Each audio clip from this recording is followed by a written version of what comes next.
আলু চোখার রেসিপি আজকে আপনাদের সাথে শেয়ার করছি। ঠিক আছে, আগে তেল গরম করলাম, শুকনো লঙ্কা দিলাম, দুটো ভেঙে দিলাম আমি। এবার এটাকে ফ্রাই হতে দিব।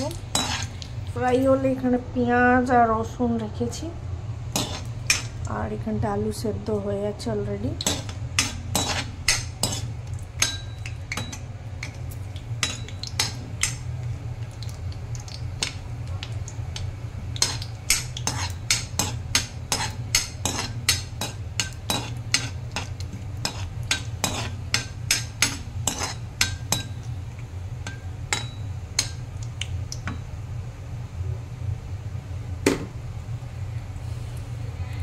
এখন এর মধ্যে রসুন দিয়ে দেবো,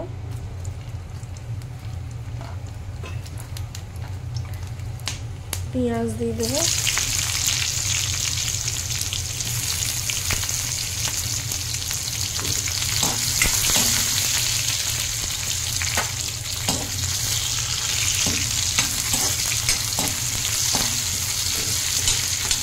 গ্যাসের ফ্লেমটা আস্তে করে দিলাম যেন ছিটছে এগুলো, আমার এটা যেন অনেক ভয় করে। তাহলে এটাকে ফ্রাই করি, তারপরে আলু সেদ্ধ মাখার সময় আবার আসছি।